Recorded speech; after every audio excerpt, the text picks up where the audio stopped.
All right, 12.5 is here. No, I think it's 11.6. 11.6? Yeah. I think it's 18.5. It's definitely 18.5. 18.5. All right, gang. We know what we're getting into. We knew what we were getting into. We got thrusters and we got chest to bar pull-ups. This workout, however you want to skin it, whether you want to call it 12.5 or 11.6, we're going an ascending ladder, 3, 6, 9, 12, from the thruster to the chest to bar. We watched the 3 daughters throw down at it. What do we think? Well, I think warm-up's going to be huge on this one. Like, it's 7 minutes, and I think the old adage of, hey, like the shorter the workout, the longer the warm-up is going to be crucial. So I agree. Just make sure, we're going to put the warm-up somewhere over here.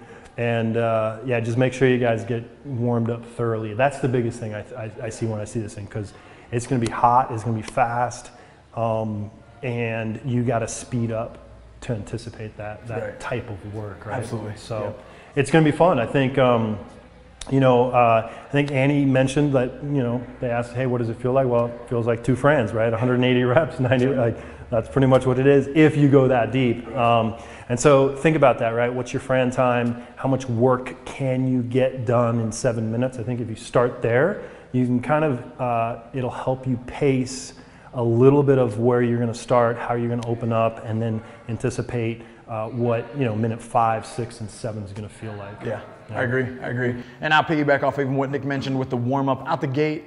Look, guys, for a lot of you, there's a lot on the line at this point. This is the last week of the Open. You're going to come out a bit emotional. You're fired up. You're excited. For some of you, you just want to finish this thing the right way. So do yourself the due diligence of warming up thoroughly, like we mentioned, in order to even control your composure coming out the gate, because a thorough warm-up is going to help do that and help it carry over to the point where you're starting the workout in this composed state. It's going to allow you to be consistent and plan accordingly throughout the workout instead of coming out a little hot. Clearly, we know that we watch the girls go through, and they've definitely got a unique environment with the energy from the crowd and the atmosphere and the idea that they're the first ones in the world to go through it. But even these pros in the sport came out a little bit hot and kind of misjudged the time domain. So 7 minutes is going to end up being a lot longer than we feel and think until we're about 3.5 minutes into this thing. Yeah, I agree. And I think as a general strategy that might work for most people, again, you got to kind of look at how you're built, your engine, your capabilities, limitations, things like that. But I kind of think about, you can come out fast, quick transitions, with this huge sense of urgency into the 9s. And as soon as you get into the 9s, I would think about throttling back, right? Steady. Yeah, and depending on how deep you're going to go into this workout, those last 2 minutes, those last 3 minutes is kind of where the workout really starts to begin, right? And so, for you guys that are hoping to get into the 18s, maybe even the 21s, you really got to think about being able to speed up that last 2 minutes, right? And it's going to be hard, but if you don't have the juice and you're sitting there staring at your bar for 10 seconds, 12 seconds, even 8 seconds, it's probably a good indicator that you paced the first half or the first 3/4 of this workout not the best way, right? And I think that's something just to keep in mind. So you want to end with those last 2-3 minutes really having something to speed up through the end of it. It's going to hurt. It's going to be nasty. There's no way around it. You're not going to be able to catch your breath. You're not going to be able to rest enough to,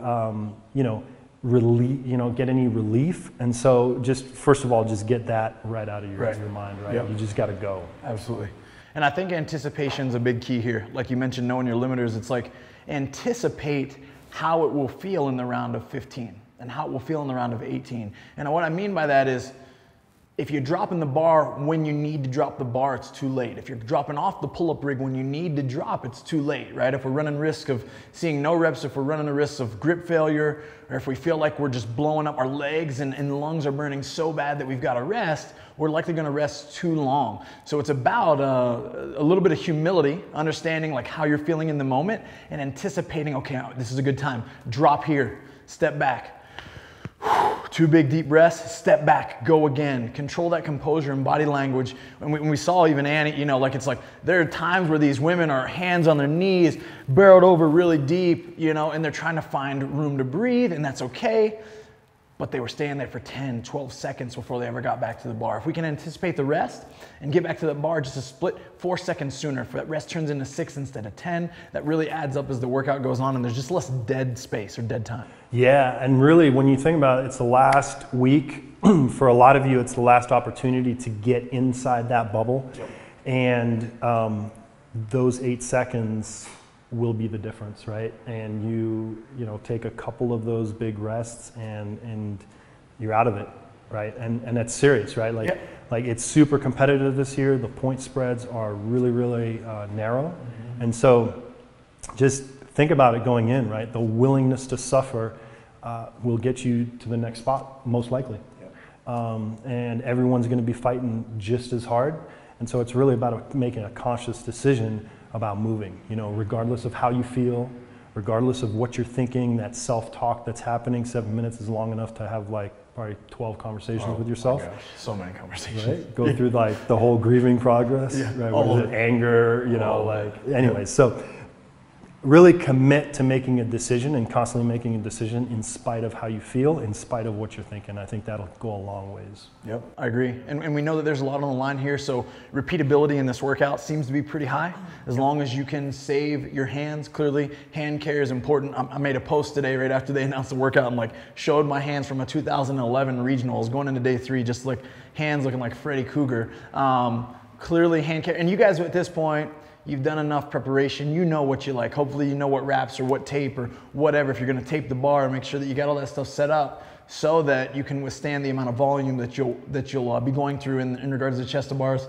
And likely at this point in the stage, everyone's gonna know that if you're making it deep enough, your legs will recover by Monday to be able to hit a repeat in this workout. Yeah, and it's not, even if you do go deep into the 21s, like, it's less than 100 pull-ups. Yep. And if you guys are going that deep, most likely, chances are you have the capacity to recover from those 100 pull-ups, right? Recovery is going to be huge. Make sure that, you know, as soon as this thing's done, try not to, you know, lay around, sit down, things like that. Like, keep moving. I really, really think that either later in the day, the following day, just an easy active recovery swim is going to be the best thing for you. And so just, you know, take that seriously, because that's going to directly affect your ability to repeat. We saw that last week with the heavy deadlifts. Yep. You know, people were maybe not sore, not tired, but as soon as they got to that heavy bar, it felt even heavier, right? So central nervous systems are fried. Yep. You know, there's a lot to take into account when you're talking about recovery. So super exciting. I think to finish it off, we can talk just about a couple limitations that I think about. Either you're going to be limited by breathing, and that's going to manifest in you know, having to break off the bar because you're having to catch your breath, or slowing down your squat cycle time, burning legs, even though that might be regional muscle endurance type of limiter, but it's going to be aerobic in nature, right? So that's kind of how I categorize, you know, one side of you guys, you know, your limiters, and then the other side would just be, you know, pull-up muscle endurance, right? Like, how many repetitions do you have, and trying not to get to failure. And so knowing your guys' limiters and how you guys are built will help you understand how to attack this workout really, really well. So if it's in the pull-up, you know, category, and you know that you're going to start hitting a wall sooner than you would like relative to your breathing, plan on that and plan around it. Break up often, right? And early. Yeah. And then if it's a breathing limiter, you know, really think about pacing your rate of contractions, right? Your squat cycle time, and also just the overall pace of the whole thing. Even transitioning from the pull-up bar to the barbell. Right? Yeah. It's like there's no reason to run there and hustle there and rush these early rounds when you know that you're just going to be sucking wind, hands on the knees later. It's like anticipate that and just think about coming out a little bit more casual. Move from movement to movement and be steady, and you know when it's 5 minutes in and there's 2 minutes left, it's time to start punching the throttle down. Yeah, for sure. So I think that's it. I mean, it's I think it's fairly simple. Yep. You guys have done variations of this in the past.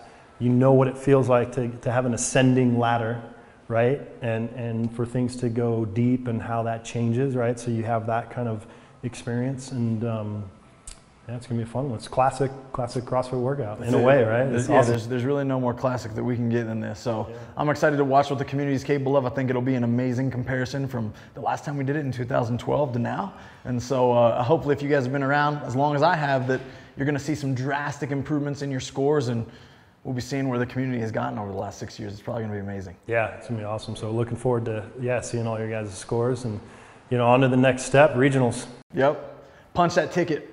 Go get 18.5 so you can get there. Yeah.